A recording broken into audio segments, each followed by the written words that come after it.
Sabe, no automobilismo as coisas são meio que divididas. Tem aqueles pilotos que levam os campeonatos, sabe? Os caras que escrevem o nome na história com o título. Aí tem os outros, que vencem corridas espetaculares, pilotos geniais que, mesmo sem o caneco no fim do ano, entregam momentos que a gente nunca esquece. Mas de vez em quando, muito raramente, aparece alguém que simplesmente não se encaixa nessas caixinhas. Alguém que parecia estar em outra frequência. Esse alguém era Jim Clark. Essa é a história do que, para muitos, foi o talento mais puro que a Fórmula 1 já viu. Vamos entender como esse voo instintivo começou. E pode acreditar, a jornada do Jim Clark não começa em um cartódromo chique nem com uma família cheia da grana. Começa num lugar bem mais rústico. Pensa na cena, um jovem fazendeiro lá da Escócia com a mão acostumada com a terra, não com um volante de corrida. Do nada, ele decide se aventurar em umas corridas locais. E o que acontece a partir daí é o começo de uma lenda. Ele não tinha patrocínio, não tinha um sobrenome famoso, ele só tinha um dom. E que dom era esse, afinal? Era algo que nem os engenheiros conseguiam explicar direito. Não era sobre estudar telemetria ou planejar cada curva milimetricamente. Era sentimento. Uma conexão pura. O carro parecia uma extensão do corpo dele, como se ele pudesse sentir o que a máquina estava sentindo. Essa frase aqui resume tudo. Enquanto os outros pilotos estavam lá, brigando com o carro, buscando o limite na força, no risco, o Clark já estava lá, flutuando com uma precisão que era absurda. E isso desde o primeiro dia. Só que, né, até o maior dos talentos precisa da ferramenta certa para brilhar. E para o Jim Clark, essa ferramenta tinha nome e sobrenome: Lotus. A diferença na pista era visível. Naquela época, os carros eram instáveis, difíceis de domar.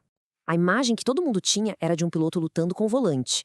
Com o Clark, era o completo oposto. Parecia uma dança, uma conversa silenciosa entre o homem e a máquina. Essa parceria com a Lotus foi a combinação perfeita.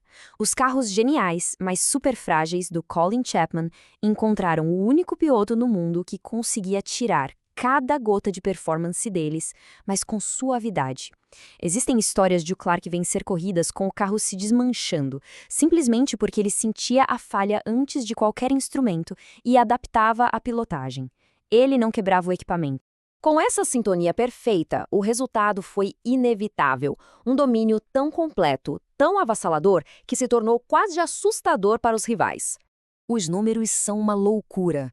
Em 63, ele não só venceu o campeonato, ele aniquilou a concorrência. Foi uma das temporadas mais dominantes da história. Em 65, ele repetiu a dose na F1 e, como se não bastasse, foi para os Estados Unidos e ganhou as 500 milhas de Indianápolis. Uma façanha que deixou todo o automobilismo americano de queixo caído. E o mais impressionante é que ele não se limitava a uma coisa só. Podia botar o Jim Clark em qualquer carro com rodas e motor, que ele ia lá e vencia. Fórmula 2, corrida de turismo, longa duração, o que fosse. Ele era um piloto universal, um mestre em qualquer tipo de pista. E aqui entra o grande paradoxo. O piloto que dominava as pistas com uma autoridade absurda era, fora delas, um cara super quieto, tímido, reservado. Ele não queria os holofotes, não entrava em polêmica, ele só queria correr. E essa descrição toda só tornou o que viria a seguir ainda mais ensurdecedor. Mas toda grande história tem os seus momentos de fragilidade, né? E a do Clark, infelizmente, teria um fim totalmente abrupto. A ironia da história é brutal. Não foi numa disputa pelo título da Fórmula 1. Foi numa corrida de Fórmula 2, de menor expressão, em Hockenheim, na Alemanha. Um acidente. E silêncio. Foi um choque tão grande que o esporte parou. O piloto que parecia intocável, o fantasma das pistas, tinha partido. Apenas 32 anos. É difícil até de imaginar tudo que ele ainda poderia ter conquistado. O que ele já tinha feito era lendário, agora, o que ele deixou de fazer alimenta um dos maiores da história do esporte. A carreira foi curta, mas o impacto é eterno. O que Jim Clark deixou vai muito, mas muito além de troféus. No fim das contas, o legado dele é esse. Mais que um campeão, ele virou gabarito. Quando se discute a forma mais pura, mais limpa e eficiente de guiar um carro de corrida, o nome de Jim Clark é, até hoje, a resposta. Ponto final.